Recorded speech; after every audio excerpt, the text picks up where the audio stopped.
राज्यात कोसळणाऱ्या मुसळधार पावसाच्या पार्श्वभूमीवर मुख्यमंत्री देवेंद्र फडणवीस यांनी आज सकाळी मराठवाड्यातल्या छत्रपती संभाजीनगर, बीड, हिंगोली, जालना, लातूर, नांदेड, धाराशिव, परभणी या 8 जिल्ह्यांसह सोलापूर इथल्या जिल्हाधिकाऱ्यांशी संपर्क साधून पावसाच्या आणि मदत कार्याच्या सद्यस्थितीचा आढावा घेतला। सर्व अधिकाऱ्यांनी प्रत्यक्ष हानी झालेल्या ठिकाणी राहून काम करण्याच्या सूचनाही मुख्यमंत्र्यांनी यावेळी दिल्या।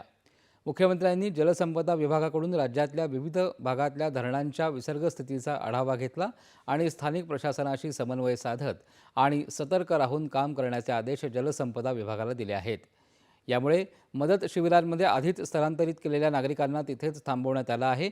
पावसामुळे धरणांचे विसर्ग वाढवले जात असताना नागरिकांचं सुरक्षित स्थळी स्थलांतर करण्यावर लक्ष केंद्रित करावं अशा सूचनाही फडणवीस यांनी दिल्या आहेत।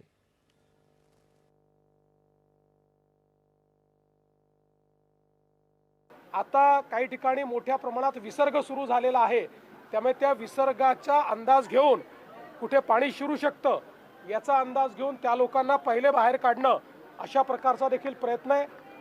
उद्याचा दिवस, परवाचा दिवस, विशेषतः उद्याचाही दिवस, आजचा दिवस तर क्रिटिकल आहेच, पण उद्याचाही दिवस क्रिटिकल आहे। मग हे जे काही डिप्रेशन तयार झालेलं आहे बे ऑफ बेंगॉलमध्ये ते कमी होत जाणार आहे आणि त्याच्यानंतर परतीचा पाऊस असेल, त्यामुळे पुढचे 2-3 दिवस अलर्ट मोडवर राहून कुठल्याही प्रकारची हानी होणार नाही किंवा कमीत कमी हानी होईल अशा प्रकारची व्यवस्था करायला आपण सांगितलेली आहे। आणि हे सगळं होत असताना लोकांना जी काही मदत करायची आहे ती जास्तीत जास्त मदत करण्याची सरकारची मानसिकता आहे। म्हणून आपण हे देखील सांगितलं आहे की सरसकटच पंचनामे त्या ठिकाणी करा, लिनियंट राहा, कुठेही फार कायद्यावर बोट ठेवून, फार नियमांवर बोट ठेवून लोकांना त्रास होईल असं कोणी वागू नका।